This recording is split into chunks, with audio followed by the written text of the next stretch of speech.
This morning, we've learned about the passing of U.S. Representative Elijah Cummings. Born in Baltimore, a son of sharecroppers. He passed away at Johns Hopkins Hospital. In 2017, he had an aortic valve replacement, which caused an infection in his knees, and those issues sidelined him for months. About a month ago, he had an unspecified medical procedure, which caused him to miss votes in the House in September. Cummings was the representative for Maryland's 7th District in Baltimore and most of Howard County. He previously served in the Maryland House of Delegates. He's a graduate of the University of Baltimore Law School, Howard University, and in 1969, Baltimore City College. For the past 9 years, he's led the Democrats on the powerful Committee on Oversight and Government Reform, and after the elections in 2016, he became its chairman. That committee is instrumental in the current impeachment proceedings against President Trump. Cummings was born in Baltimore and still lived here. He is married to Maya Rockeymoore, the current chairman of the Maryland Democratic Party. Welcome back. We have breaking news. Longtime Maryland Congressman Elijah Cummings has passed away this morning at the age of 68. According to WBAL-TV, which is citing his office, Cummings, who was born and raised in Baltimore, Maryland, where he still lived up to his death, represented Maryland's 7th congressional district since 1996. The son of former sharecroppers, he began his life of public service in Maryland's House of Delegates, where he served for 14 years. Becoming the state's first African-American Speaker pro tem. Cummings served as the chairman of the House Oversight and Reform Committee. He is survived by his wife and 3 children. I want to bring in Mike Barnacle into the conversation here. This is stunning news this morning, to say the least. The loss of someone who is such a leader on the Hill, especially over the last couple of years, as we have seen the chair of the House Oversight Committee, the things that he has said in leading this government forward in spite of so much turmoil and division that we're seeing in Washington right now. Yeah, Elijah Cummings is a tremendous loss. And politics would be the least loss. Just a loss in terms of a wonderful human being, a compassionate human being. A man who is not from Baltimore, as they say, Congressman Elijah Cummings from Baltimore. He is of Baltimore. He lived there his entire life, went to local public schools, University of Maryland, and fought every single day in the House of Representatives to improve a struggling city, his city, Baltimore, Maryland. It's just going to be a tremendous loss, obviously, to his family, to his city, and you're absolutely right, to the Congress of the United States. He played a vital role so far in the impeachment inquiry, chairman of the House Oversight Committee, a critical committee. In terms of the impeachment process going forward, a very sad day. He has had some of the, in most recent months, some of the most, including the first public testimony, I believe, of Michael Cohen, which was a turning point, if you will, for a lot of Americans in terms of how they view the current president. Let's talk a little bit about the void that will be left behind by Chairman Cummings on this issue, the impeachment inquiry. He was one of 3, as we mentioned, 3 chairmen who signed that letter subpoenaing some of the documents that were sought after by Congress. This is a big void.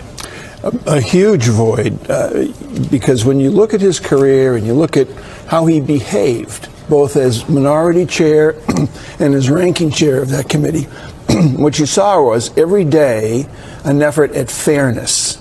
Despite the polarization in the House, you even saw it during the Benghazi hearings when Trey Gowdy was was his opposite on the Oversight Committee. Elijah Cummings struggled every day, fought every day to be fair in an onslaught of polarization and hyper-partisanship. And I think that'll be the biggest loss. You remember that moment that you just mentioned earlier about his colleague Mark Meadows, where he actually sat there and said Mark Meadows is not a racist, and he defended him.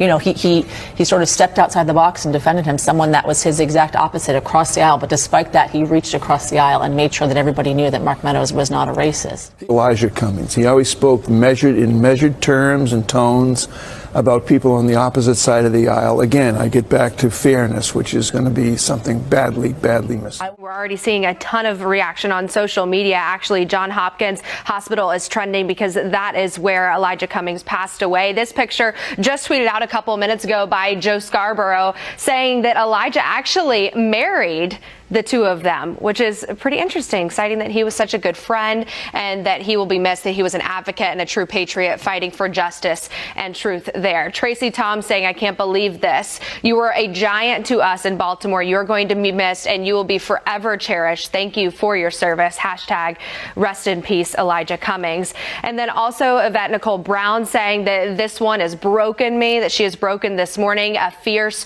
warrior for justice. This tweet that was back in July, a couple minutes ago, this one also just tweeting at me saying, whether a Democrat or Republican, always sad to see a public servant pass, which I love to see this morning, the unity coming together and just remembering the service that he did. So this tweet is what Elijah Cummings tweeted out back in July, and it's actually getting a lot of reaction this morning, people commenting and reposting this. He's really begging the American people in this video here to pay attention to what's going on, just asking everybody to open their eyes and their ears and to guard this moment, to watch what's going on in our country. So that's being shared all over. Obviously, a lot of sad messages from Kevin saying totally broken to hear this news this morning. What a huge loss for our nation. So we'll continue to cover the reaction that's coming in after this news, guys. He took his role as a leader of both half of Baltimore fell in his district. He took it personally, I guess, when the president of the United States attacked the city of Baltimore, came out and gave that fierce defense of the people in the city of Baltimore. What did his hometown, what did Baltimore mean to him? Everything. Everything. It was his entire life. He spent his entire life there. And that's rare in Washington, to be born in the same district that you represent for your entire career. Right? Yeah, not only that, but I mean, he, more often than not, he went home at night from Washington. He went back to Baltimore, back to his home, not his district, his home. Yeah. And Baltimore, as everyone is aware, has had its struggles and has had its troubles.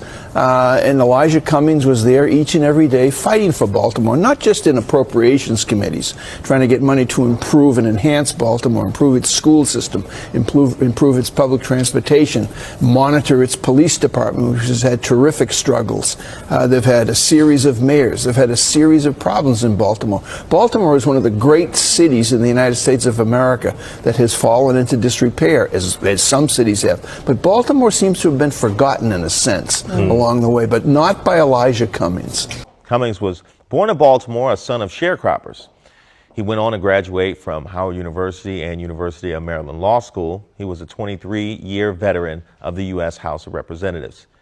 He served in the Maryland General Assembly for 14 years and even became the first African-American in Maryland history to be named Speaker Pro Tem. Cummings was a man who I personally looked up to, a shining example of never letting adversity stop you from pushing for what you think is right. Today, I want to end the show with Cummings speaking powerful words from another great leader. Martin Luther King, Mr. Cohen, said some words that I leave with you today before you testify. He said, faith is taking the first step, even when you can't see the whole staircase. There comes a time when silence becomes betrayal. Our lives begin to end the day we become silent about things that truly matter. In the end, he says, we will remember not the words of our enemies, but the silence of our friends.